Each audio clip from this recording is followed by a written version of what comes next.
Coucou mes étoiles du BAM et d'ailleurs bonjour et bon dimanche. Je vous espère tous bien et que chacun a déjà vaqué à ses occupations du week-end, du dimanche, à savoir aller au sport, rentrer, aller à l'église, voilà, j'espère pour vous. Hein.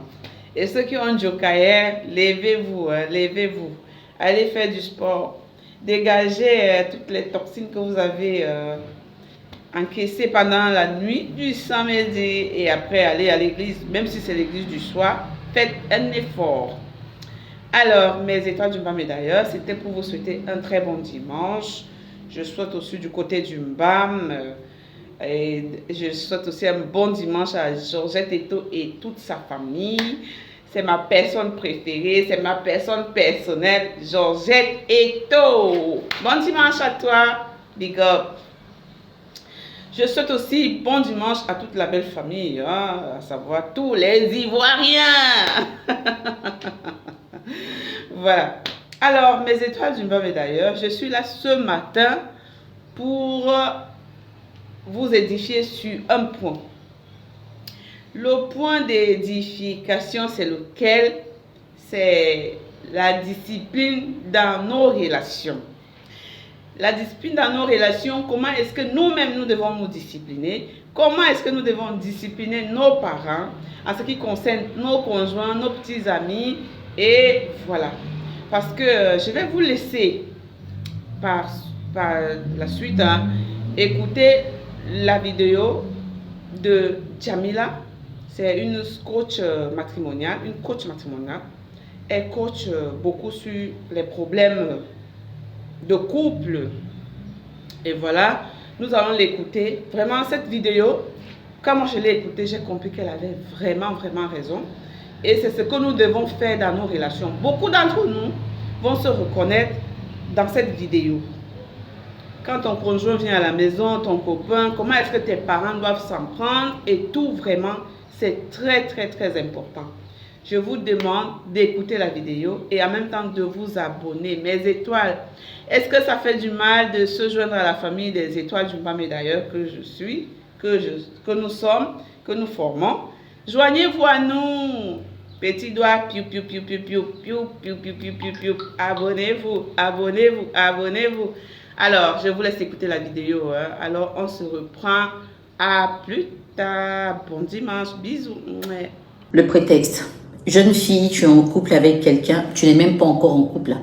Tu es dans une relation avec quelqu'un et peut-être 2-3 mois après, quand vous devez sortir, tu lui proposes de venir te récupérer chez toi à la maison. Bon, ce n'est pas une présentation officielle, mais c'est au moins qu'on sache avec qui tu sors et avec qui tu rentres.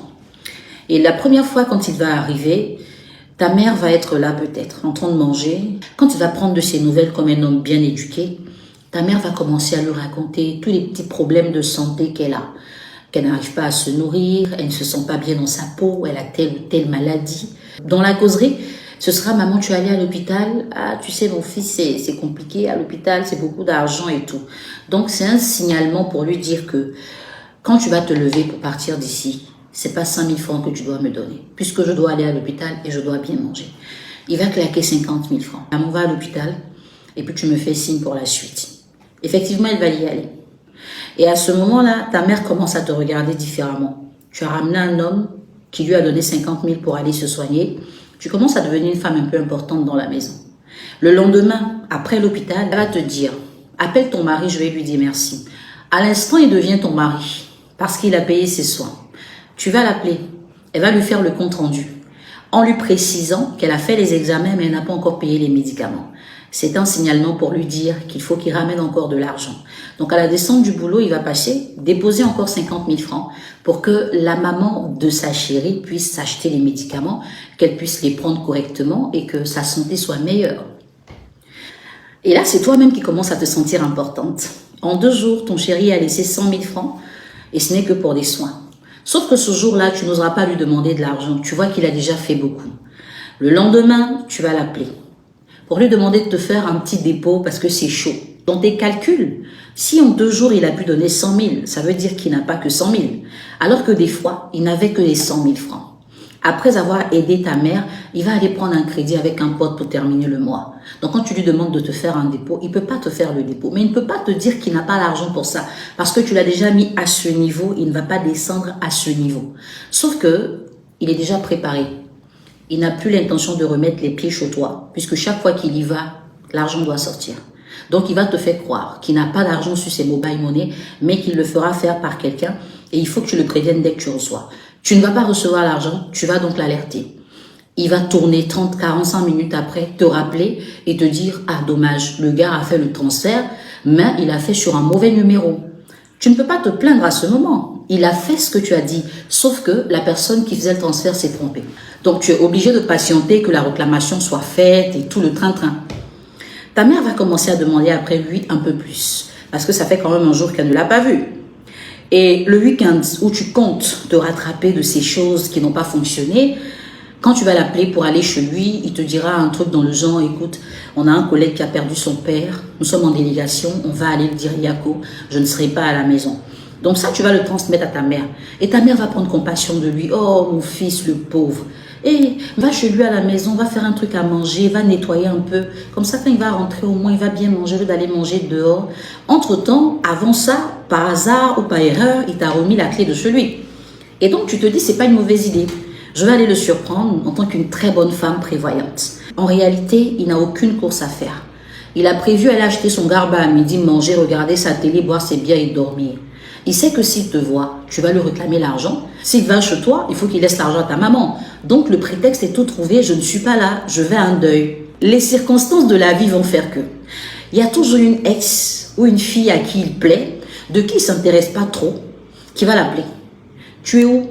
Je suis à la maison. Ok, je ne suis pas loin de chez toi, je veux passer te faire un coucou. En vérité, un coucou n'a jamais dérangé personne. Et en même temps, il faut reconnaître que depuis un moment, il est dans une sorte d'ambiance où c'est lui qui saigne. Il est fatigué de saigner. Une femme peut venir le distraire, question de passer à autre chose. Il ne lui dira pas non. Il va l'accepter, elle va venir chez lui. Mais elle fera mieux.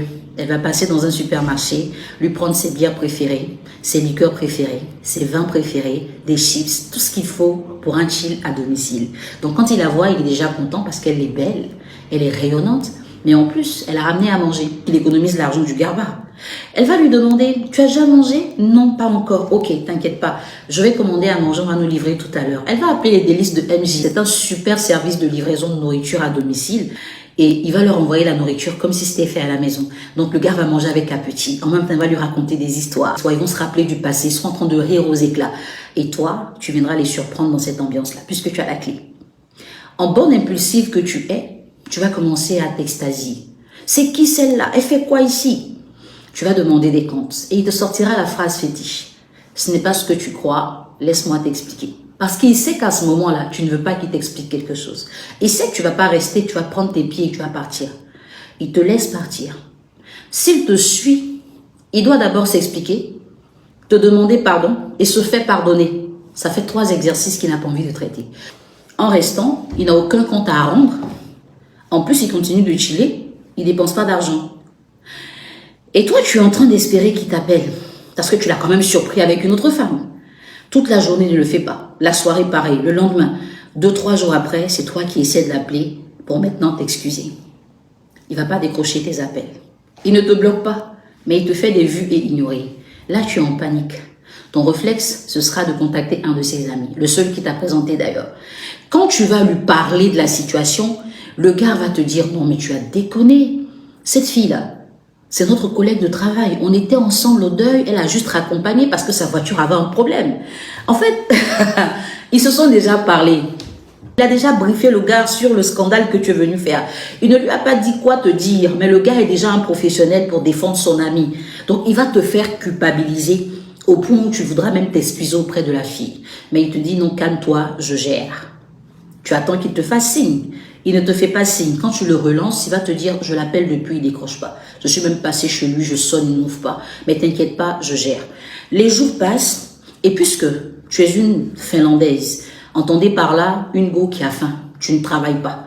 Tu comptes sur ta beauté pour avoir un peu de jetons. Et comme tu n'es pas en train de viser l'autonomie et que tu comptes sur les sentiments qu'un homme a pour toi, pour pouvoir vivre et bien vivre, tu te rends compte qu'il ne te relance pas. Depuis, c'est un silence plat et ça ne va pas.